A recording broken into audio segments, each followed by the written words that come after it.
तो आज हम लोग स्टार्ट करेंगे लॉस ऑफ केमिकल कॉम्बिनेशन, ठीक है, जो कि बेसिक कॉन्सेप्ट में ही है आपका, जो some basic concept of chemistry है उसी में ही है ये। That is law of chemical combination, laws of chemical combination, ठीक है। अच्छा, तो पहले मैं ये बता देता हूँ आपको कि लॉस ऑफ केमिकल कॉम्बिनेशन है क्या चीज़, ठीक है।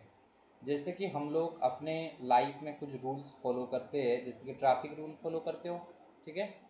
इस तरीके से हम लोग जो है स्कूल में रूल फॉलो करते हैं, ठीक है। एग्ज़ाम के वक्त कुछ रूल फॉलो करते हैं, क्रिकेट का मैच चल रहा है वहाँ पे भी प्लेयर्स कुछ रूल फॉलो करते हैं। तो जैसे हम लोग अपने ज़िंदगी में कुछ रूल्स फॉलो करते हैं, अपने लाइफ में कुछ रूल्स फॉलो करते हैं, ऐसे ही केमिकल रिएक्शन जो है, that chemical reaction also follow certain rule. ऐसा नहीं कि हम लोग ये रूल फॉलो करवाएंगे, ठीक है। हम लोगों को रूल फॉलो करवाना नहीं है केमिकल रिएक्शन से, केमिकल रिएक्शन खुद ब खुद ये रूल्स फॉलो करते हैं। अब हमें जो समझना है बस ये रूल को, ठीक है। तो ये लॉ ऑफ केमिकल कॉम्बिनेशन में यहाँ पे 5 लॉस हमको देखने के लिए मिलेगा। दो फर्स्ट लॉ है that is law of conservation of mass. तो यहाँ पे हम लोग पहला वाला लॉ क्या देखेंगे, that is law of conservation of mass. अब law of conservation of mass क्या है चीज़ है, law of conservation of mass किसको बोलेंगे, ठीक है। तो law of conservation of mass बोलता है, मान लो कि आप कोई केमिकल रिएक्शन कर रहे हो, तो केमिकल रिएक्शन में आप एक लेते हो रिएक्टेंट। तो मान लो कि ए एक तो रिएक्टेंट है, बी दूसरा आपका रिएक्टेंट है, दो रिएक्टेंट है यहाँ पे, और ए और बी मिल के, दोनों मिल के एक प्रोडक्ट बना रहे हैं क्या, that is C plus D. ये प्रोडक्ट हमारा हो गया, ठीक है। अब रिएक्टेंट को लेफ्ट साइड में लिखा जाता है, प्रोडक्ट को हमेशा राइट साइड में लिखा जाता है, और रिएक्टेंट एंड प्रोडक्ट के बीच एक एरो मार्क दिया जाता है, ठीक है। अब ये बात तो समझ में आ गया, ठीक है। अच्छा, ये बात कॉमन है, ये लोग ये बात आपको समझ में आ गया होगा। अच्छा ठीक है, तो law of conservation of mass यहाँ पे क्या बोल रहा है, लॉ ऑफ कंजर्वेशन ऑफ मास बोल रहा है कि जो total mass of the reactant होगा, ठीक है, वो बराबर होगा किसके साथ, तो total mass of the product के साथ हमेशा क्या होगा, बराबर होगा, ठीक है। अब यहाँ पे मान लो कि ए जो है that will be A gram है, और जो रिएक्टेंट बी का क्वांटिटी है let it be B gram, ठीक है। एंड जो प्रोडक्ट हमें सी मिला let it be small C gram, and the product जो डी मिला let it be D gram. तो according to the law of conservation of mass हम लोग यहाँ पे बोल सकते हैं, according to the law of conservation of mass, law of conservation of mass,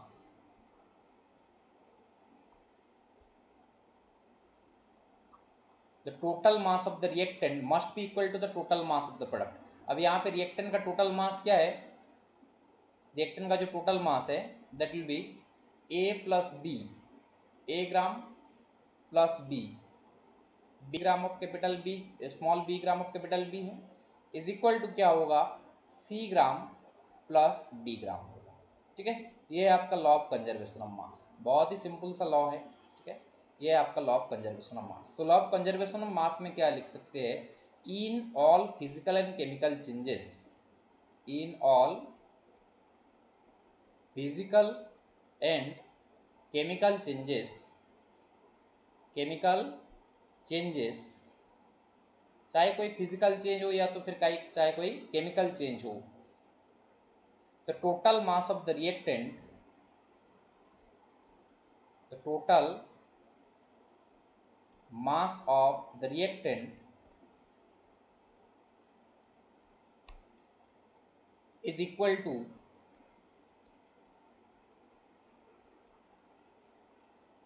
that of the products, equal to that of the products, ठीक है। अब इसको समझ लेते हैं दूसरा एग्जाम्पल में देख के, ठीक है। एक एग्जाम्पल कंसिडर करते हैं हम लोग यहाँ पे, मान लो अब ये इसको एक्सपेरिमेंटली वेरीफाई किया किसने, लैंडोल्फ ने, ठीक है। तो यहाँ पे मान लो हम ले गए कि एक ट्यूब ले गए जिसका नाम है लैंडोल्फ ट्यूब, ठीक है। तो ये आपका एक ट्यूब हो गया, लैंडोल्फ ट्यूब है, ये इस तरीके का एक ट्यूब है, ठीक है। यहाँ पे एक ब्रीच एरिया है, मतलब दोनों ट्यूब क्या है, कनेक्टेड है, ये वाला दोनों ट्यूब क्या है यहाँ पे कनेक्टेड है, ठीक है। अब ये ट्यूब को अंदर हमने यहाँ पे रखा सोडियम क्लोराइड का एक्वस सोल्यूशन, ठीक है। इसके अंदर जो रखे है दैट इज NaCl का एक्वस सोल्यूशन है, ठीक है। और ये ट्यूब के अंदर जो रखा हुआ है that will be the silver nitrate solution, AgNO3 solution, ठीक है। इसके अंदर क्या है, AgNO3 सोल्यूशन। अब ये ट्यूब का जो है इसका वेट ले लेते हैं, ठीक है। तो यहाँ पे जब ये दोनों को आप टिल्ट करोगे, जब ये वेसल को आप, ये लैंडोल्फ ट्यूब बोला जाता है इसको, इसका नाम है लैंडोल्फ ट्यूब। अब आप ये पूरा ट्यूब का सेटअप का जो वजन है उसको वेट कर लो, ठीक है। अब इसको ट्यूब को क्या करना है, आपको टिल्ट करना है। हमने ट्यूब को ऑलरेडी सील्ड कर दिया है ताकि बाहर से कोई चीज़ अंदर ना आ पाए, या तो फिर अंदर से कोई केमिकल रिएक्शन होके कोई चीज़ जो है वो बाहर ना निकल पाए। अभी इसमें हम क्या करेंगे, अब ट्यूब को जो है टिल्ट करेंगे। टिल्ट मतलब ऐसे जैसे मोबाइल फोन को टिल्ट करते हो गेम खेलते वक्त, ठीक है। तो अब जब ट्यूब को टिल्ट करोगे तो फिर क्या होगा, NaCl सोल्यूशन कुछ इधर से उधर आ जाएगा, कुछ AgNO3 सोल्यूशन इधर से उधर हो जाएगा। अब दोनों सोल्यूशन क्या हो जाएंगे, आपस में मिक्स हो जाएंगे, ठीक है। तो हमने क्या सोल्यूशन ले रखा था, हमने ले रखे थे यहाँ पे NaCl का एक्वस सोल्यूशन लिए थे, ठीक है, और AgNO3 का एक्वस सोल्यूशन लिए थे, AgNO3 का एक्वस सोल्यूशन लिए थे। अब जब दोनों सोल्यूशन को आप मिक्स कर दोगे, जब ट्यूब को टिल्ट करोगे, दोनों सोल्यूशन क्या हो जाएंगे, मिक्स हो जाएंगे। अब इसमें क्या होगा, एक केमिकल रिएक्शन होगा। AgCl जो है सॉलिड फॉर्म पे आपको दिखाई देगा, उसमें पहले सब कुछ सॉल्युबल था वाटर में, ठीक है। अब इसमें AgCl जो है सॉलिड के फॉर्म पे आप अपियर हो गया, और NaNO3 जो हो गया ये आपका एक्वस सोल्यूशन पे हो जाएगा। ये डिजोल्व होके होगा, यहाँ पे आपको दिखाई नहीं देगा, लेकिन आप ये AgCl जो सॉलिड फॉर्म पे अपियर होगा इसको आप देख सकते हो, ठीक है। अभी after the completion of the reaction अगर आप देखोगे, फिर से ट्यूब को पूरा सेटअप को लेके वेट करो उसका, तो अभी भी वेट क्या होगा, उतना ही होगा। मतलब केमिकल रिएक्शन के दौरान कोई भी चेंजेस नहीं हुआ, ठीक है। और मान लो कि यहाँ पे हमें ये ले जाते, हम ये ले जाते इसको इसको अगर ले जाते हम x ग्राम का, इसको हम ले जाते हैं y ग्राम का, तो टोटल जो according to law of conservation of mass है, the total mass of the reactant that is x plus y must be equal to the a plus b। मान लो AgCl कितना प्रोड्यूस्ड हुआ, that will be a gram, and NaNO3 जो produced हुआ मान लो कि ये b ग्राम का है, तो x plus y is equal to यहाँ पे क्या हो जाएगा, a प्लस b हो जाएगा। यही है हमारा law of conservation of mass. अब ये केमिकल रिएक्शन में हुआ। ऐसे ही मान लो कोई फिजिकल चेंज होता है, मान लो कि आप वाटर लिए हो, ये सॉलिड फॉर्म पे है, यानी कि वाटर आप किस में लिए हो, आइस फॉर्म पे है जो, ठीक है। वाटर किस फॉर्म पे है, यहाँ पे आइस के फॉर्म पे है, ठीक है, सॉलिड फॉर्म। अब यहाँ पे जो चेंज होता है, अब इसको हीट कर दे दो तो ये मेल्ट होकर कहाँ पे आ जाएगा, ये उसका लिक्विड स्टेट पे आ जाएगा। अब यहाँ पे जो चेंज हुआ इसमें केमिकल कंपोजिशन का चेंज नहीं हुआ, तो ये वाला चेंज जो है यहाँ पे कौन सा चेंज हुआ, ये वाला फिजिकल चेंज हुआ। यहाँ पे जो चेंज हुआ दैट इज फिजिकल चेंज। और यहाँ पे जो चेंज हमने देखे थे, यहाँ पे चेंज को बोलेंगे केमिकल चेंज हुआ है, क्योंकि यहाँ पे देखो कंपोजिशन चेंज हो गया, रिएक्टेंट में जो था प्रोडक्ट में कुछ दूसरा प्रोडक्ट हमें मिला, ऑब्वियसली यहाँ पे जो चेंज हुआ है तो उसको क्या बोलेंगे, केमिकल चेंज बोलेंगे। अब यहाँ पे केमिकल चेंज में भी law of conservation of mass obey करता है, और law of conservation of mass यहाँ पे कहाँ पे ओबे करता है, कोई फिजिकल चेंज हो तब भी law of conservation of mass यहाँ पे ओबे करेगा, ठीक है। अब लॉ ऑफ केमिकल कॉम्बिनेशन के अंदर जो भी लॉज है, ये सारे लॉ बस केमिकल या फिर फिजिकल चेंज के लिए ही एप्लीकेबल होंगे। This law can not be applied to the nuclear reaction. अब केमिकल रिएक्शन में ये लॉ अप्लाई होते हैं, न्यूक्लियर रिएक्शन के लिए ये लॉ एप्लीकेबल नहीं है, ठीक है। अब न्यूक्लियर रिएक्शन में क्या होता है, न्यूक्लियस इन्वॉल्व होते हैं, तो वहां पे ये लॉ को हम एप्लीकेबल नहीं करेंगे, ठीक है। अब ये लॉ किसके लिए है, जहां पे वैलेंस इलेक्ट्रॉन का पार्टिसिपेट होता है, ठीक है, जैसे कि फिजिकल चेंज, सॉरी जैसे कि केमिकल चेंजेस हो, कोई केमिकल रिएक्शन हो, यहाँ पे क्या होता है, केमिकल चेंजेस होता है, ठीक है। अब ये केमिकल चेंजेस मतलब क्या होता है, यहाँ पे इलेक्ट्रॉन एक्सचेंज होंगे, यहाँ पे न्यूक्लियस का पार्टिसिपेंट नहीं होता, न्यूक्लियस का पार्टिसिपेशन नहीं होगा यहाँ पे, ठीक है। तो यहाँ पे मान लो कि फिजिकल चेंज हुआ ये, तो यहाँ पे देखो स्टेट्स ऑफ मैटर में खाली चेंज हुआ है, कंपोजिशन में कोई चेंजेस नहीं, तो यहाँ पे क्या बोलेंगे हम लोग, यहाँ पे बोलेंगे कि फिजिकल चेंजेस हुआ है, ठीक है। अब अगर फिजिकल चेंज हुआ है तो मान लो कि आप 18 ग्राम ऑफ वाटर इधर लिए थे सॉलिड फॉर्म पे, उसको अगर मेल्ट कर दोगे, ठीक है, तो यहाँ पे भी आपको जो रिजल्ट मिलेगा, आप लिक्विड वाटर मिलेगा, आपको कितने ग्राम का मिलेगा, दैट मस्ट बी ऑफ 18 ग्राम। यहाँ पे आपको कितने ग्राम का वो लिक्विड वाटर मिलेगा, 18 ग्राम का लिक्विड वाटर मिलेगा। तो मान लो कि अब अगर फिजिकल चेंज होता भी है तो फिर मास तो चेंजेस नहीं हुआ, वही 18 ग्राम वाटर जब सॉलिड स्टेट में था, उसको अगर हीट दे के हम लिक्विड स्टेट पे ले आते हैं तो मास ऑफ द प्रोडक्ट क्या होता है, अगेन 18 ग्राम ही होता है। तो फिर जो स्टेटमेंट था हमारा, कौन सा स्टेटमेंट था, law of conservation of mass का जो स्टेटमेंट था ये वाला, कि in all physical and chemical changes the total mass of the reactant must be equal to the total mass of the product. ठीक है, चाहे फिजिकल चेंज हो या फिर चाहे कोई केमिकल चेंज हो, टोटल मास ऑफ रिएक्टेंट क्या होगा, टोटल मास ऑफ प्रोडक्ट के साथ हमेशा क्या होगा, सेम होगा। ठीक है, अब यहाँ पे एक क्वेश्चन देखते हैं। ठीक है, लॉ ऑफ कंजर्वेशन ऑफ मास के ऊपर एक सिंपल सा क्वेश्चन देखते हैं। क्वेश्चन क्या है, क्वेश्चन है यहाँ पे, what mass of silver nitrate will be react with 5.8 gram of silver sodium chloride. ठीक है, क्वेश्चन है what mass of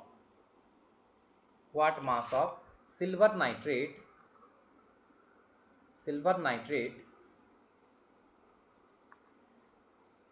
will react with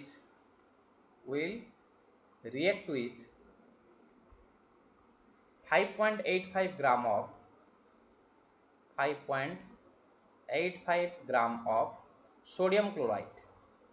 ये बहुत ही सिंपल सा सवाल है यहाँ पे। ठीक है, sodium chloride to produce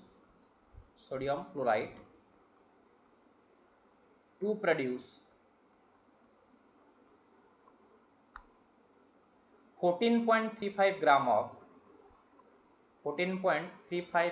of silver chloride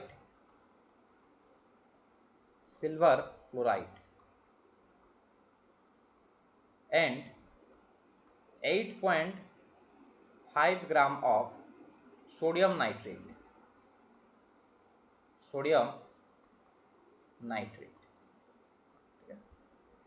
if the law of conservation of mass is true, यहाँ पे स्टेटमेंट दिया है, if the law of conservation of mass is true, if the law of conservation of mass is true.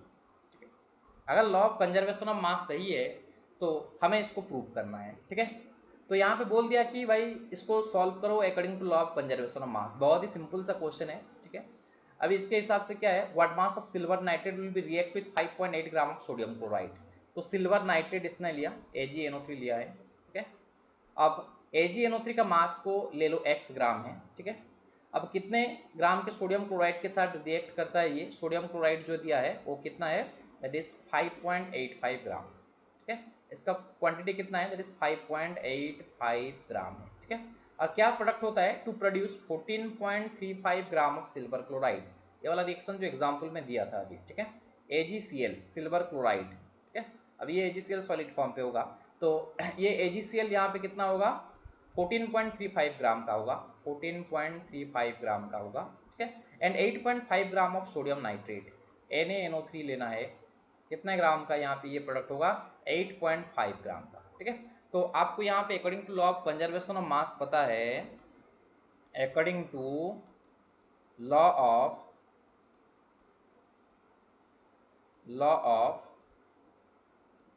Conservation of mass, according to law of conservation of mass, total mass of the reactant यानी कि x plus 5.85 gram is equal to 14 total mass of the product 14.35 plus 8.5। ठीक है, अब इसमें x का value तो आप calculate कर सकते हो, x का वैल्यू हो जाएगा कितना, 14.35 प्लस 8.5 माइनस कितना 5.8। ठीक है, अब यहाँ पे x का वैल्यू कितना आ जाएगा, दैट विल बी 17 ग्राम। तो इसको सॉल्व करने से आंसर आ जाएगा कितना, दैट विल बी 17 ग्राम। तो ये हो जाएगा आपका यहाँ पे 17 ग्राम। ठीक है, अच्छा नेक्स्ट क्वेश्चन देखते हैं।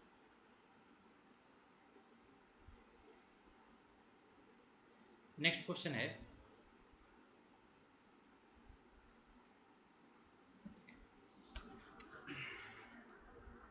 3 gram of hydrocarbon, 3 gram of hydrocarbon, और कौन सा हाइड्रोकार्बन है नहीं पता, ठीक है, मीथेन है, पर्टिकुलरली इथेन है, प्रोपेन है, नहीं पता हमें, ठीक है। अब बस दिया है 3 gram of hydrocarbon on combustion with, on combustion with excess of oxygen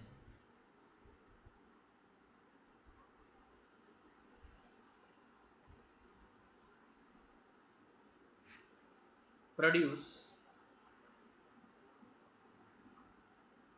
8.8 gram of carbon dioxide, 8.8 gram of carbon dioxide and 5.4 gram of water, 5.4 gram of water, ठीक है। अब यहाँ पे बोल रहा है so that this data illustrate law of conservation of मास। हमें यहाँ पे क्या दिखाना है, सो दैट दिस डेटा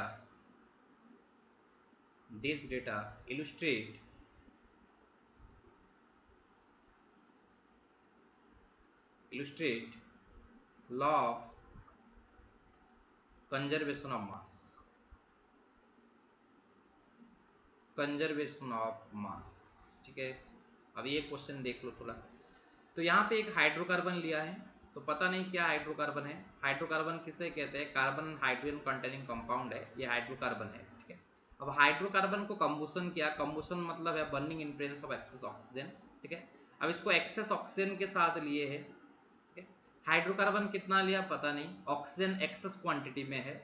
अब प्रोडक्ट कोई भी हाइड्रोकार्बन को आप कंबुशन कर लो, प्रोडक्ट क्या होता है, कार्बन डाइऑक्साइड होता है, और यहाँ पे प्रोडक्ट क्या होगा, वाटर होगा, ठीक है। अब यहाँ पे क्वांटिटी जो दिया है, कार्बन डाइऑक्साइड कितना प्रोड्यूस होता है, 8.8 ग्राम का कार्बन डाइऑक्साइड प्रोड्यूस होता है, और जो वाटर है वो कितना प्रोड्यूस होता है, 5.4 ग्राम का यहाँ पे वाटर प्रोड्यूस होता है।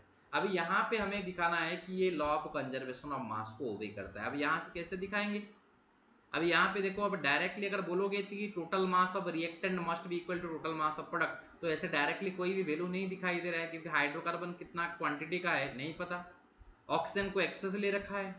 अब कार्बन डाइऑक्साइड का क्वांटिटी दिया है, इसका क्वांटिटी दिया है, तो रिएक्टेंट साइड का तो कोई क्वांटिटी गिवन नहीं, तो कैसे सॉल्व करेंगे इसमें, ठीक है। अच्छा मान लो जो कार्बन डाइऑक्साइड प्रोड्यूस हुआ है हाइड्रोकार्बन, अच्छा और एक चीज दिया है यहाँ पे, ये जो हाइड्रोकार्बन है बस दिया है 3 ग्राम का, ठीक है, 3 ग्राम का हाइड्रोकार्बन, लेकिन ऑक्सीजन तो एक्सेस क्वांटिटी है, उसका कुछ क्वांटिटी दिया नहीं है यहाँ पे। अगर ये वैल्यू गिवन होता तो डायरेक्टली हम लोग करते कि नहीं 3 प्लस ये वैल्यू गिवन होता, तो इस वैल्यू को ऐड कर दे, 3 प्लस ये वाला this much equal to 8.8 plus 5.4 कर लेते, सॉल्व हो जाता। लेकिन यहाँ पे हाइड्रोकार्बन क्या चीज दिया नहीं पहले तो, और दूसरा जो है एक्सेस ऑफ ऑक्सीजन दिया है, उसका कुछ क्वांटिटी नहीं दिया है, कितना क्वांटिटी का ऑक्सीजन होगा, ठीक है। अब इसको बैलेंस भी नहीं कर सकते क्योंकि हाइड्रोकार्बन क्या है ये पता नहीं है हमें, ठीक है। अब इस तरीके के क्वेश्चन में यहाँ पे देखेंगे कि कार्बन डाइऑक्साइड जो है, ठीक है, अगर कार्बन डाइऑक्साइड जो है तो कार्बन डाइऑक्साइड का मॉलिक्यूलर मास क्या होगा, कार्बन का है यहाँ पे 12, अब ऑक्सीजन का 16, तो 2 टाइम्स है ऑक्सीजन, तो 32, तो 44, ठीक है। अब 44 ग्राम ऑफ कार्बन डाइऑक्साइड में कितना कार्बन होता है भाई, 12 ग्राम का कार्बन होता है, ठीक है। तो हम यहाँ पे लिख सकते हैं दैट इज 44 ग्राम का अगर कार्बन डाइऑक्साइड हो, तो 44 gram of carbon dioxide contain 12 gram of carbon, 12 gram of carbon. अब यहाँ पे तो 8.8 gram of carbon dioxide contain 8.8 gram of carbon dioxide contain कितना हो जाएगा, 12/44 इंटू क्या हो जाएगा 8.8, ठीक है। इसको सॉल्व कर लेंगे, ठीक है। अभी नेक्स्ट जो है वाटर का मॉलिक्यूलर मास यहाँ पे क्या है देख लो, हाइड्रोजन का 1 है एटॉमिक मास, 2 टाइम्स है, तो 1 इंटू 2 ये 2 लिख लिया। अब ऑक्सीजन का एटॉमिक मास कितना है 16 है, तो कुल मिला के ये हो गया कितना 18, तो यानी कि हम लोग बोल सकते हैं कि 18 ग्राम का अगर वाटर लेते हैं तो उसमें हाइड्रोजन कितना होता है 2 ग्राम का होता है, ठीक है। तो यहाँ पे हम लोग लिख सकते हैं कि 18 gram of water contain 18 gram of water contain 18 gram of water contain कितना hydrogen 2 gram of hydrogen, 2 gram of hydrogen. ठीक है, तो फिर कितना वाटर मिला हमें 5.4 ग्राम का। तो 5.4 ग्राम of water contain 5.4 gram of water contain कितना हो जाएगा 2/18 इनटू क्या हो जाएगा ये 5.4 हो जाएगा। ठीक है, अब ये दोनों मास कैलकुलेट कर लेते हैं। तो यहाँ पे आ गया 2.4 ग्राम का होगा और ये हो गया 0.6 ग्राम का हो गया। ठीक है, अब देखो हाइड्रोकार्बन में क्या होता है, कार्बन एंड हाइड्रोजन होता है यहाँ पे। ठीक है, अब ये कार्बन हाइड्रोजन 3 ग्राम का दिया है और यहाँ पे जो कार्बन एंड हाइड्रोजन है वो कितना है, कुल मिला के कार्बन डाइऑक्साइड में जो कार्बन कंटेंट है 2.4 ग्राम का है और वाटर में जो हाइड्रोजन है वो 0.6 ग्राम का हुआ। ठीक है, तो जितना हाइड्रोकार्बन लिए थे, हाइड्रोकार्बन में ओवरली जितना कार्बन एंड हाइड्रोजन था, अभी वही carbon and hydrogen carbon dioxide और हाइड्रोजन वाटर में यहाँ पे आपको दिखाई देगा। ठीक है, वही कार्बन डाइऑक्साइड में कार्बन और हाइड्रोजन दिखाई देगा। तो मास ऑफ हाइड्रोकार्बन क्या है, अभी यहाँ पे लिखेंगे that is the mass of hydrocarbon है 3 gram and the mass of carbon and hydrogen, तो mass of carbon plus mass of hydrogen is equal to क्या होना चाहिए, मास ऑफ हाइड्रोकार्बन होना चाहिए, is equal to mass of hydrocarbon होना चाहिए। ठीक है, मास ऑफ हाइड्रोकार्बन होना चाहिए। अब मास ऑफ कार्बन क्या मिला था, मास ऑफ कार्बन कितना मिला था 2.4 ग्राम का। ठीक है, और मास ऑफ हाइड्रोजन कितना मिला था 0.6 ग्राम का। तो यहाँ पे हम ले गए ये, इसको ले गए 2.4 ग्राम का, 2.4 प्लस मास ऑफ हाइड्रोजन 0.6, तो हो गया ये मास ऑफ हाइड्रोकार्बन का। हाइड्रोकार्बन कितना दिया था 3.0 ग्राम का। ठीक है, अब नेक्स्ट लॉ यहाँ पे देखते हैं। ठीक है, तो जो दूसरा लॉ है, जो सेकेंड लॉ है, that is the law of multiple proportion. ठीक है, the second law is the law of multiple proportion.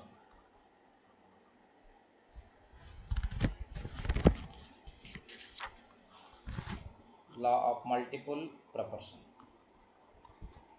ठीक है, अब लॉ ऑफ मल्टीपल प्रोपोर्शन क्या है, ये बोलता है कि when two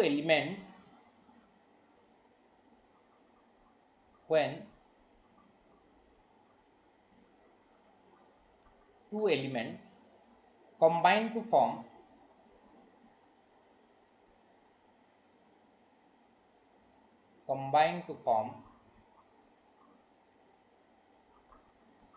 two or more chemical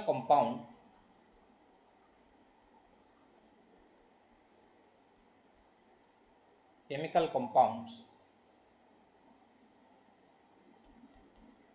then the masses of one of the elements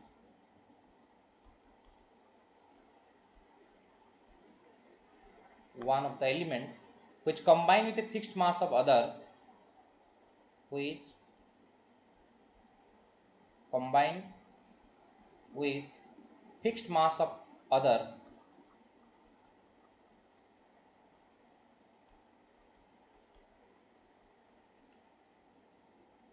bear a simple ratio to one another,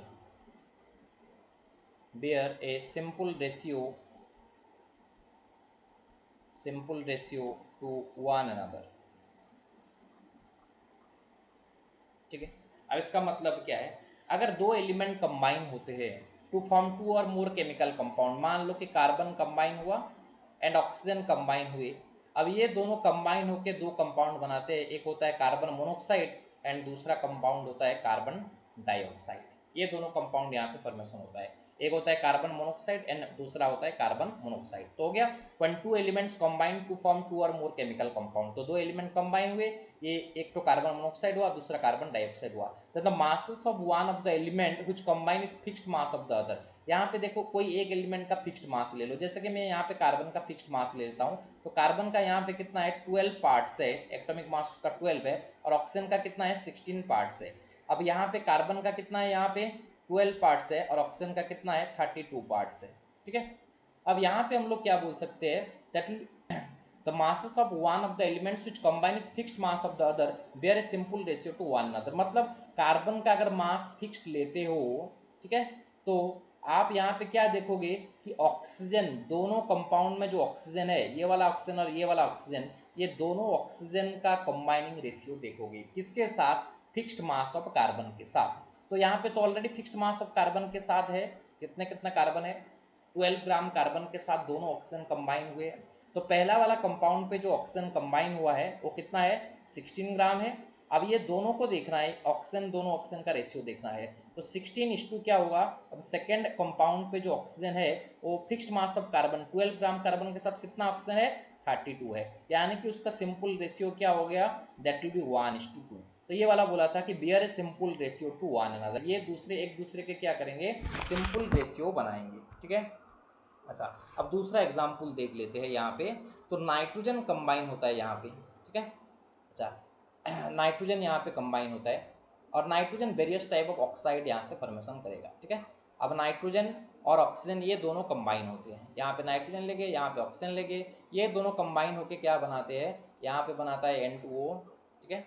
next बनाता है यहाँ पे NO बनाता है, ठीक है। नेक्स्ट लेते हैं नाइट्रोजन ट्राईऑक्साइड N2O3 ले जाते हैं, ठीक है, N2O3 ले जाते हैं, थर्ड में ले जाते हैं N2O4 ले जाते हैं, ठीक है, और नाइट्रोजन पेंटॉक्साइड बनाता है N2O5 बनाता है, ठीक है। अब यहाँ पे क्या देखना है, यहाँ पे नाइट्रोजन का कितना पार्ट्स है, इस फॉर्मूले को देख के बोलो, नाइट्रोजन का एटॉमिक मास कितना है, 14, 2 टाइम्स है यहाँ पे, तो ये इसका 28 पार्ट्स है और ऑक्सीजन का यहाँ पे 16 पार्ट्स है। यहाँ पे नाइट्रोजन का 14 पार्ट्स है और ऑक्सीजन का यहाँ पे कितना है, दैट विल बी 16 पार्ट है। यहाँ पे नाइट्रोजन का 28 पार्ट है और यहाँ पे 16 × 3 ऑक्सीजन का, तो यहाँ पे ऑक्सीजन का कितना पार्ट्स है, 48 पार्ट्स है। और यहाँ पे नाइट्रोजन का कितना पार्ट्स हुआ, 28 पार्ट्स हुआ और ऑक्सीजन का कितना है, दैट इज 16 × 4 64 पार्ट्स हुआ।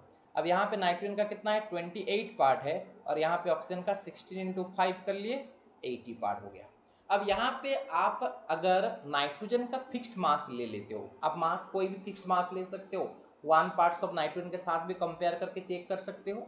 लेकिन अगर नाइट्रोजन का मास फिक्स्ड ले गए तो रेशियो किसका देखना है, फिक्स्ड मास ऑफ नाइट्रोजन के साथ ऑक्सीजन कितना कंबाइन होते हैं। तो मान लो कि मैं फिक्स्ड मास ऑफ नाइट्रोजन को कितना ले गया यहाँ पे, मान लो let the fixed mass of nitrogen, fixed mass of nitrogen is कितना हुआ यहाँ पे 14 ले गया। अगर फिक्स्ड मास ऑफ नाइट्रोजन 14 ले जाता हूं तो ऑक्सीजन का जो 14 पार्ट्स के साथ क्या कंबाइनिंग रेशियो होगा, तो अब यहाँ पे देख लेते हैं। अब 28 पार्ट के साथ नाइट्रोजन का 16 पार्ट ऑक्सीजन कंबाइन होता है, तो 14 पार्ट के साथ कितना होगा, 8 पार्ट कंबाइन होगा। 14 पार्ट के साथ 16 पार्ट कंबाइन हुआ है, 14 पार्ट के साथ ही कंपेयर करेंगे, फिक्स्ड मास क्या रखा हूँ, 14 रखा हूँ, तो 28 पार्ट के साथ ये 48 पार्ट कंबाइन हुआ है, तो 14 पार्ट के साथ कितना होगा, दैट विल बी 24। अब 28 पार्ट के साथ 64 पार्ट कंबाइन होता है, तो फिर 14 पार्ट के साथ कितना होगा, 32। अब 28 पार्ट के साथ इसका 80 पार्ट कंबाइन होता है, तो 14 के साथ कितना होगा, 40 होगा। अभी ये वाला ऑक्सीजन का रेशियो देखेंगे जो कि फिक्स्ड मास ऑफ नाइट्रोजन के साथ कंबाइन हुए हैं अलग अलग कंपाउंड में, ठीक है। अब इसका अगर रेशियो आप देखोगे यहाँ पे, तो इसका रेशियो क्या है, दैट विल बी 1:2:3:4:5 हो गया। They will be very simple whole number ratio बोला था, तो होल नंबर रेशियो पे आ गया। तो यही है हमारा क्या, that is law of multiple proportion, ठीक है। अब दोस्तों नेक्स्ट देखेंगे that is law of constant composition, ठीक है। अब नेक्स्ट देखेंगे यहाँ पे लॉ ऑफ कांस्टेंट कंपोजिशन। अब इसको लॉ ऑफ डेफिनाइट प्रोपोर्शन भी बोला जाता है, law of constant composition. Law of constant composition क्या है, ए chemical compound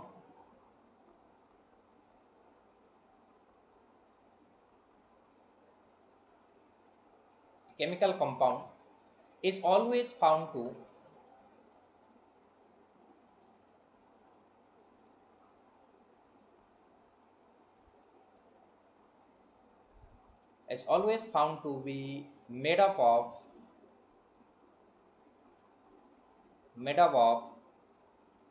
same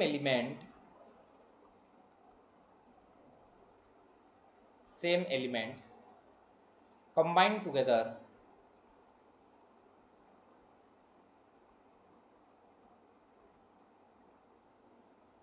in the same fixed proportion, in the same fixed proportion by mass। ठीक है, अब इसका मतलब क्या है, मान लो कोई केमिकल कंपाउंड हुआ जैसे कि कार्बन डाइऑक्साइड। ठीक है, अब ये कार्बन डाइऑक्साइड को हमें बनाना है कोई भी तरीके से, आप कोई भी मेथड यूज करके कार्बन डाइऑक्साइड प्रिपेयर करो। A chemical compound is always found to be made up of same element. तो कार्बन डाइऑक्साइड तो हमेशा किससे बनेगा, कार्बन से बनेगा और ऑक्सीजन से बनेगा। ठीक है, and the elements combine together in the same fixed proportion by mass. अब ये जो दो एलिमेंट कंबाइन होकर एक पर्टिकुलर कंपाउंड प्रिपेयर यहाँ पे कर रहे हैं, ये कंपाउंड पे दोनों एलिमेंट का जो कंबाइनिंग रेशियो होगा मास का, वो रेशियो क्या होगा, हमेशा फिक्स्ड होगा, चाहे आप कोई भी मेथड से ये कार्बन डाइऑक्साइड को प्रिपेयर कर लो। तो अब हम यहाँ पे पर्टिकुलर उसका एग्जांपल देख लेते हैं। तो कोई बंदा यहाँ पे ले जाता है कैल्शियम कार्बोनेट को ले जाता है, अब इसको हीट कर लेता है। तो calcium carbonate on heating decompose to form, ये वाला डिकम्पोज होके यहाँ पे कैल्शियम ऑक्साइड और कार्बन डाइऑक्साइड छोड़ देता है। अब ये वाला मेथड से कार्बन डाइऑक्साइड बना लिया। अब यहाँ पे जो कार्बन डाइऑक्साइड बना हुआ है, इसमें भी क्या है, ये जो कंपाउंड बनाने के लिए बोला था, ये तो वही कंपाउंड प्रिपेयर किया। अब ये कंपाउंड जो प्रिपेयर हुआ उसमें जो एलिमेंट है वही कार्बन वही ऑक्सीजन है। अब ये दोनों का कंबाइनिंग रेशियो क्या है, यहाँ पे जो रेशियो है यहाँ पे भी वही रेशियो है। अब कोई मान लो कि डायरेक्टली प्रिपेयर करता है कि कार्बन को ले जाता है कंबूशन करवा के, उसको ये क्या करता है, कार्बन डाइऑक्साइड प्रिपेयर करता है। तो चाहे ये वाला मेथड पे कार्बन डाइऑक्साइड प्रिपेयर हो, तो या चाहे फिर उसका सेकंड मेथड में कार्बन डाइऑक्साइड प्रिपेयर किया हो, या तो फिर कोई अल्टरनेट मेथड ले जाते हैं, फिर से कैल्शियम कार्बोनेट को हम डाइल्यूट HCl के साथ रिएक्शन करवाते हैं, तो यहाँ पे आपको क्या मिल जाएगा, अगेन आप मिल जाएगा यहाँ पे Na2CO3 पा जाओगे यहाँ पे, और आपको मिल जाएगा यहाँ पे कार्बन डाइऑक्साइड मिल जाएगा जो कि गैसेस फॉर्म पे होगा, और आपको वाटर मिल जाएगा। तो यहाँ पे हमने तीन मेथड देख लिए। अब तीनों मेथड में एक ही चीज बना हुआ है, जो कॉमन चीज है वो क्या है, कार्बन डाइऑक्साइड। और हमारा टारगेट जो था, हम कार्बन डाइऑक्साइड बनाने के लिए यहाँ आए थे, अब कार्बन डाइऑक्साइड यहाँ पे बना लिया। अब ये जो कार्बन डाइऑक्साइड जो तीनों मेथड में हमने यहाँ पे प्रिपेयर किए, अब ये तीनों मेथड में जो कार्बन डाइऑक्साइड प्रिपेयर हुआ है, इसमें कार्बन का रेशियो और ऑक्सीजन का कंबाइनिंग रेशियो क्या है, यहाँ पे कार्बन का 12 पार्ट्स के साथ ऑक्सीजन का 32 पार्ट्स यहाँ पे भी कंबाइन हुआ है। अब यहाँ पे जो कार्बन डाइऑक्साइड बना हुआ है, इसमें भी 12:32 का रेशियो है। अब यहाँ पे भी जो कार्बन डाइऑक्साइड बना हुआ है, इसमें भी 12:32 का कंबाइनिंग रेशियो है। तो आप चाहे कोई भी मेथड से ले लो, कोई भी मेथड से कार्बन डाइऑक्साइड को प्रिपेयर करो, या फिर कोई भी केमिकल कंपाउंड को प्रिपेयर करो, उसका जो कंबाइनिंग रेशियो होगा, वो कंबाइनिंग रेशियो क्या होगा, हमेशा सेम होगा। ठीक है, तो ये बोलता है लॉ ऑफ कांस्टेंट कंपोजिशन। अब लॉ ऑफ कांस्टेंट कंपोजिशन एक उसका कुछ लिमिटेशन है, ये कुछ जगह पे काम नहीं करता। कहाँ पे काम नहीं करता है लॉ ऑफ कांस्टेंट कंपोजिशन, मान लो जो कोई एलिमेंट जो है, जो कंपाउंड में जैसे कोई एलिमेंट है, उसका अगर आप कोई आइसोटोपिक फॉर्म ले गए हो, ठीक है, आप पहले वाले मेथड में कार्बन डाइऑक्साइड प्रिपेयर किए, अब उसमें डायरेक्टली आप ये वाला मेथड चूज करते हो, यहाँ पे कार्बन ले जाते हो, लेकिन कार्बन का आप यहाँ पे 12 वाला आइसोटोप लिए हो। कार्बन का डिफरेंट आइसोटोप होता है, पता है ये, तो कार्बन का यहाँ पे 12 आइसोटोप लिया है, वो उसको कंबूशन करके ये वाला कार्बन डाइऑक्साइड प्रिपेयर करता है। ठीक है, अब यहाँ पे जो कार्बन लिया है, ये कार्बन 12 आइसोटोप से। ठीक है, अब दूसरा मेथड में ये कार्बन 14 आइसोटोप ले जाता है, अब यहाँ पे उसको कंबूशन करके कार्बन डाइऑक्साइड प्रिपेयर करता है। ये उसका मैं लिमिटेशन बोल रहा हूँ। तो यहाँ पे जो कार्बन डाइऑक्साइड होगा, उसमें कार्बन का मास क्या है, 12, और ऑक्सीजन का मास क्या है, कंबाइनिंग मास 32 है। लेकिन यहाँ पे जो कार्बन है, ये 14 वाला आइसोटोप है, तो यहाँ पे मास होगा 14:32। तो देखो यहाँ पे कंपाउंड तो सेम बना हुआ है, ये भी कार्बन डाइऑक्साइड बना हुआ है, ये भी कार्बन डाइऑक्साइड बना हुआ है, लेकिन जो कंबाइनिंग रेशियो है दोनों में सेम नहीं है।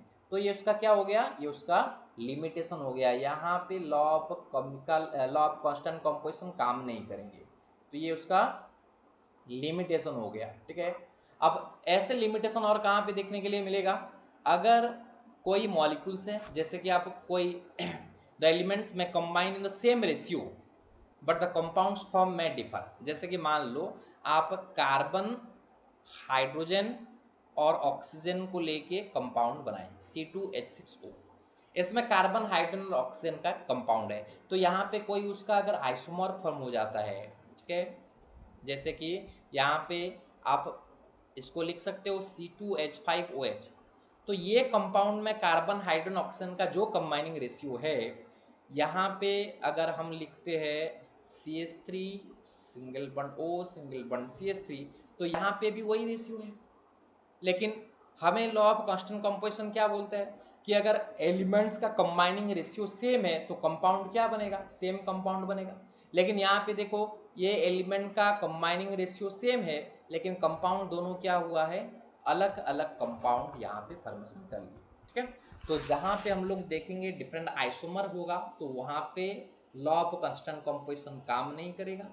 या तो फिर कहीं पे कोई एलिमेंट्स का, जो एलिमेंट की कंपाउंड फॉर्मेशन पे इन्वॉल्व हुआ है, उसी एलिमेंट का अगर कोई आप दूसरा दूसरा अलग अलग आइसोटोपिक फॉर्म ले जाते हो तो वहां पर भी आपका लॉ ऑफ कांस्टेंट कंपोजिशन काम नहीं करेगा। ठीक है, अब इसके रिलेटेड जो क्वेश्चन है उसको हम नेक्स्ट क्लास में एक तो बनाएंगे, उसमें हम क्वेश्चन इसका देख लेंगे। ठीक है, अच्छा नेक्स्ट है अभी that is law of reciprocal proportion. ठीक है, अब नेक्स्ट क्या देखेंगे, यहाँ पे देखेंगे that is law of reciprocal proportion.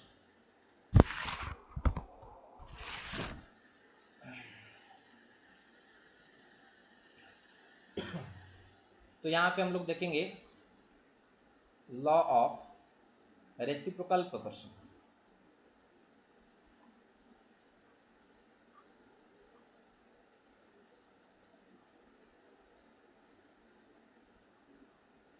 अब लॉ ऑफ रेसिप्रोकल प्रोपोर्शन क्या चीज है, इसको थोड़ा समझेंगे।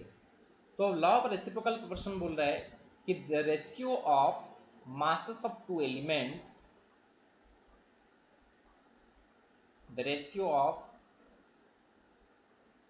masses of two elements A and B which combine separately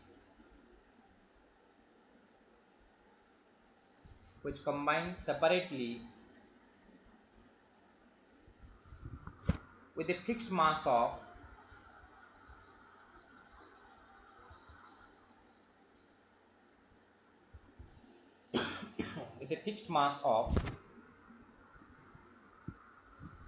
the third element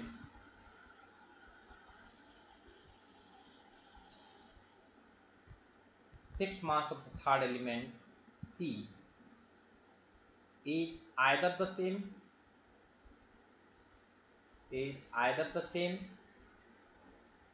or some simple multiple of the ratio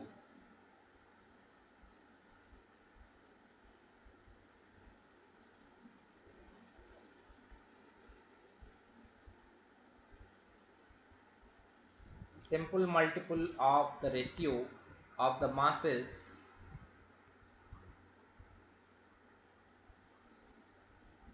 in which A and B combine directly with each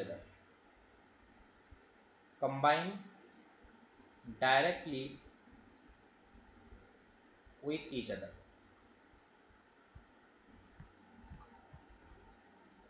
एक example ले जाते हैं इसको समझने के लिए। ये लॉ ऑफ रेसिप्रोकल प्रोपोर्शन का जो डेफिनेशन है इसको समझने के लिए हम क्या करते हैं, एक एग्जाम्पल ले जाते हैं। ठीक है, अब एग्जाम्पल क्या है यहाँ पे सॉरी, तो एग्जाम्पल है यहाँ पे कार्बन ले लो, यहाँ पे कार्बन ले जाते हैं, यहाँ पे ऑक्सीजन ले जाते हैं, ये ए हो गया, ये बी हो गया। अब H यहाँ पे हाइड्रोजन लिखा हूँ, मान लो ये सी है। ठीक है, अब कार्बन एंड ऑक्सीजन क्या है, ये हाइड्रोजन के साथ कंबाइन हुए, कार्बन हाइड्रोजन के साथ कंबाइन होकर क्या बना है, CH4 बना हुआ है। अब ऑक्सीजन हाइड्रोजन के साथ कंबाइन होकर इस तरह से वाटर बना हुआ है। अब ये ए एंड बी एलिमेंट जो है they will combine with itself, ये एक दूसरे के साथ कंबाइन होकर क्या हुए हैं, कार्बन डाइऑक्साइड हुए। ये वाला स्टेटमेंट था, A and B they will combine with the fixed mass of the C and A and B will combine with each other, directly combine with each other। अब यहाँ पे कार्बन डाइऑक्साइड में carbon का कितना parts है, इस side में लिख लेता हूँ 12 पार्ट्स है। अब ऑक्सीजन कितना है यहाँ पे, कार्बन डाइऑक्साइड पे 32 पार्ट्स होगा ऑक्सीजन का। अब वाटर पे और हाइड्रोजन को, ऑक्सीजन और हाइड्रोजन मिला के वाटर फॉर्मेशन हुआ, जो हाइड्रोजन का यहाँ पे 2 पार्ट्स है, और ऑक्सीजन का यहाँ पे कितना है 16 पार्ट्स है। अब यहाँ पे हाइड्रोजन का CH4 मॉलिक्यूल में देखो कार्बन का यहाँ पे कितना होगा, कार्बन का 12 पार्ट्स होगा और हाइड्रोजन का 1 × 4 है CH4 में, तो हाइड्रोजन का 4 पार्ट्स होगा। तो हमें क्या देखना है, हमें देखना है कि फिक्स्ड मास ऑफ C के साथ, यानी कि C के जगह पर यहाँ पे क्या है हाइड्रोजन है, तो फिक्स्ड मास ऑफ हाइड्रोजन के साथ, तो फिक्स्ड मास क्या ले लेते हैं, मान लो 4 ले जाते हैं, तो फिक्स्ड मास ऑफ हाइड्रोजन के साथ, ठीक है, कार्बन कितना कंबाइन हुआ है 4 ग्राम के साथ 12 ग्राम कंबाइन हुआ है, और फिक्स्ड मास ऑफ हाइड्रोजन के साथ ऑक्सीजन कितना है, तो यहाँ पे देखो 2 ग्राम हाइड्रोजन के साथ 16 ग्राम ऑक्सीजन कंबाइन होता है, तो 4 ग्राम के साथ कितना होगा 16 ग्राम होगा, 4 ग्राम के साथ कितना होगा, सॉरी 32 ग्राम होगा, 4 ग्राम के साथ यहाँ पे कितना होगा, that will B 32 gram. Okay, 4 ग्राम के साथ हम लोग यहाँ पे लिखेंगे ये 32 ग्राम कंबाइन होगा। समझ में आ गया ये। और एक बार रिपीट करता हूँ, आपको फिक्स्ड मास ऑफ हाइड्रोजन लेना है, जो C लिखा है इसमें आपको फिक्स्ड मास रखना है। आप 1 ले सकते हो, 2 ले सकते हो। अगर मान लो कोई 2 लेता है तो क्या लिखेगा कि 4 ग्राम हाइड्रोजन के साथ 12 कंबाइन होता है, तो 2 ग्राम के साथ कितना होगा 6 ग्राम कंबाइन होगा। तो यहाँ पे 2 ग्राम के साथ ऑलरेडी है 16 कंबाइन हुआ है, तो 6 × 16 उसका रेशियो हो जाएगा। अब ये रेशियो क्या है, दैट विल बी, ये रेशियो क्या होगा 3:8 का रेशियो होगा। यहाँ पे भी रेशियो क्या है 4 3 = 12 और ये 4 8 30 3:8, तो दोनों की जगह पे रेशियो क्या हुआ, सेम रेशियो हुआ 3:8। तो आपको फिक्स्ड मास ऑफ हाइड्रोजन आप कुछ भी ले सकते हो, अब 1 भी ले सकते हो, कोई रिस्ट्रिक्शन नहीं है, ठीक है। लेकिन आपको क्या करना है, C के फिक्स्ड मास के साथ कार्बन कितना कंबाइन हुआ है उसका रेशियो लिखना है, फिक्स्ड मास ऑफ हाइड्रोजन के साथ ऑक्सीजन कितना कंबाइन हुआ है ये रेशियो आपको लिखना है। मतलब ये वाला carbon and oxygen which will combine with fixed mass of hydrogen, ठीक है। तो ये वाला क्या लिखे है, कौन सा रेशियो लिखा है, this is the ratio of carbon and oxygen which will be combined with fixed mass of hydrogen. तो ये वाला कार्बन एंड ऑक्सीजन का रेशियो है, ठीक है, which combined with fixed mass of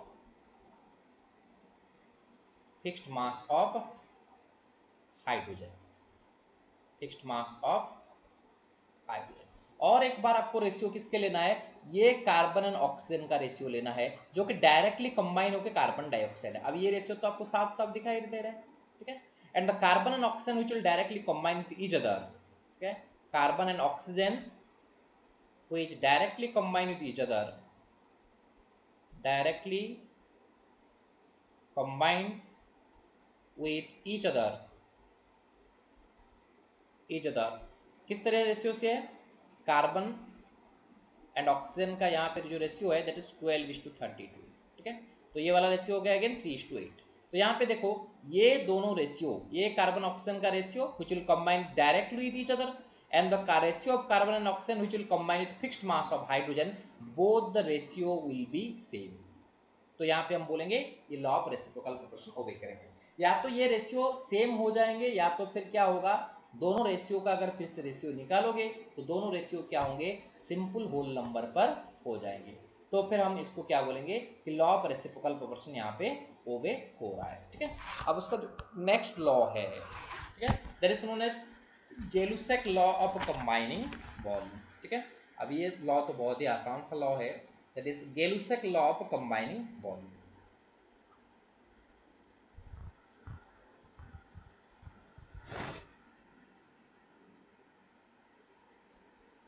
गेलुसेक्स law of combining volume,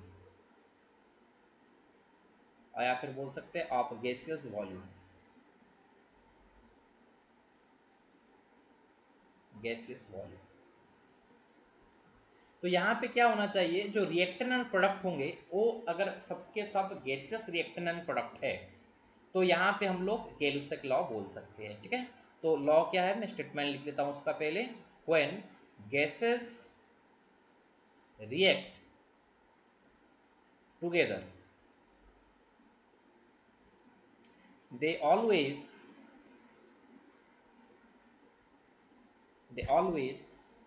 do so in volume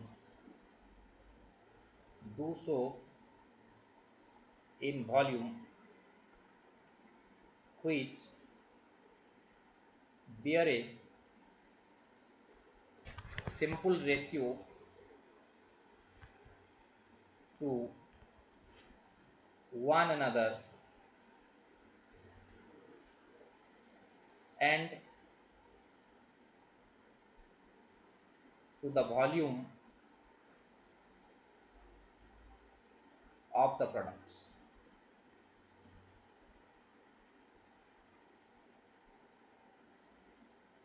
If these are also gases, if these are also gases, ठीक है, provided, condition लिखा हुआ है यहाँ फिर अगेन, प्रोवाइडेड ऑल मेजरमेंट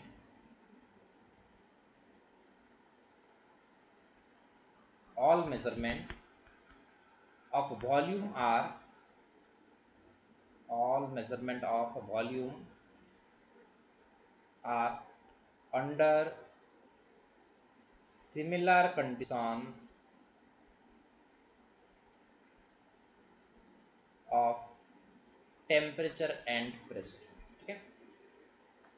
तो क्या स्टेटमेंट लिखा है हमने यहाँ पे देखेंगे। तो मान लो हाइड्रोजन गैस लिए और क्लोरीन गैस लिए, दोनों गैसेस है, और जो प्रोडक्ट फॉर्मेशन हुआ वो है HCl। अब इक्वेशन बैलेंस करके यहाँ पे लिख लिया हूँ। तो यहाँ पे रिएक्टेंट भी गैस है, प्रोडक्ट भी गैस है। अब ये रिएक्टेंट और प्रोडक्ट जो है वो किस तरीके से कंबाइन होते हैं, ये वॉल्यूम के सिंपल होल नंबर रेशियो पे कंबाइन हो जाएंगे, ठीक है।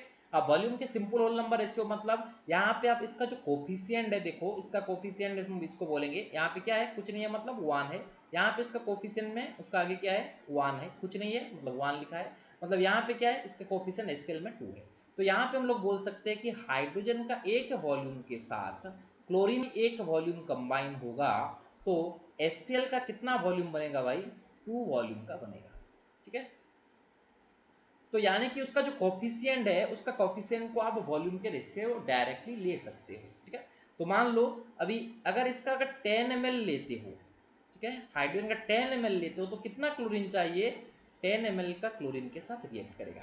अब HCl कितना बनेगा, यहाँ पे उसका कोफिशिएंट देखो, ये अगर 10 लेते हैं, ये 10 लेते हैं, तो ये फिर कितना बनेगा, ये 20 का बनेगा, ठीक है, ये 20 ml का बनेगा, ठीक है। इसी तरीके से मान लो हम यहाँ पे ले गए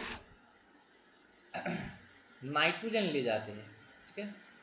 अब नाइट्रोजन का यहाँ पे इक्वेशन लिखते हैं, nitrogen will combine with hydrogen and it will produce ammonia. अब यहाँ पे प्रोडक्ट जो बनता है एमोनिया बनता है। अब ये इक्वेशन को बैलेंस कर लेता हूँ, यहाँ पे 2 नाइट्रोजन है, यहाँ पे कोफिशिएंट 2 डाल देता हूँ। अब यहाँ पे 6 हाइड्रोजन हो गए, यहाँ पे कोफिशिएंट में 3 डाल देता हूँ, ठीक है। अब इक्वेशन बैलेंस हो गया, यहाँ पे नाइट्रोजन गैस है आपका, हाइड्रोजन भी आपका गैस है और एमोनिया भी यहाँ पे आपका गैस है। अब गैस में क्या बोल सकते हैं, उसका जो कोफिशिएंट आप उसको वॉल्यूम मान लो, ठीक है, 1 वॉल्यूम ले जाओ, इसको ले जाओ, इसका कोफिशिएंट में 3 है, 3 वॉल्यूम ले जाओ, उसका कोफिशिएंट में कितना है 2 वॉल्यूम ले जाओ। तो यहाँ पे जो वॉल्यूम का कंबाइनिंग रेशियो है 1:3:2 में वॉल्यूम का कंबाइनिंग रेशियो है, ठीक है। अब यहाँ पे अगर हम बोलेंगे कि अगर 10 ml का हम लेते हैं नाइट्रोजन, उसको रिएक्ट करने के लिए हाइड्रोजन के साथ कंप्लीट रिएक्ट करने के लिए कितना हाइड्रोजन चाहिए, उसका 3 गुना चाहिए, मतलब 30 ml का हाइड्रोजन चाहिए। अब अगर 10 ml of nitrogen 30 ml of hydrogen के साथ कंप्लीट रिएक्ट करवाता है तो फिर यहाँ पे उसका जो फर्स्ट वॉल्यूम ले उसका 2 गुना हो जाएगा, तो उसमें कितना होगा 20 ml का आपका एमोनिया गैस प्रोड्यूस हो जाएगा, ठीक है। अब इसको लेके हम कोई न्यूमेरिकल कैलकुलेशन भी कर सकते हैं, बस इसी कॉन्सेप्ट को अप्लाई करते हुए। आप वॉल्यूम में लिखा हूं तो आप लीटर भी ले सकते हो। मान लो आप इसको ले गए कितना, इसको ले गए आप 100 लीटर, ठीक है। अब 100 लीटर नाइट्रोजन के साथ कितना हाइड्रोजन कंबाइन होगा, नहीं उसका 3 गुना हो जाएगा, 1:3 पे है देखो, उसका 3 गुना हो जाएगा, मतलब 300 लीटर का हाइड्रोजन कंबाइन होगा। तो आपका कितना बनेगा, ये बन जाएगा आपका 200 लीटर का एमोनिया बन जाएगा। मतलब ये जो है हमेशा किस तरीके से कंबाइन होते हैं, उसका जो वॉल्यूम जो कोफिशिएंट है उसका कोफिशिएंट के हिसाब को ये हमेशा कंबाइन होंगे। तो यहाँ पे जो बोला है कि दे डू सो और they will combine, they always do so in volume which bear a simple ratio to one another and also with the product के साथ भी उसका simple ratio का वॉल्यूम बना रहेगा। लेकिन क्या होना चाहिए, प्रोडक्ट गैसेस में होना चाहिए, रिएक्टेंट भी गैसेस पे होना चाहिए, और भी कंडीशन दिया है प्रोवाइडेड दैट कि सारे के सारे मेजरमेंट जो है वो क्या होना चाहिए, under same temperature and pressure condition होना चाहिए। तो ये था बच्चों हम लोग आज का जो लॉ ऑफ केमिकल कॉम्बिनेशन। अब नेक्स्ट क्लास में हम लोग देखेंगे कि यही लॉ ऑफ केमिकल कॉम्बिनेशन के ऊपर बेस्ड कुछ न्यूमेरिकल क्वेश्चन देखेंगे, ठीक है। Okay, thank you.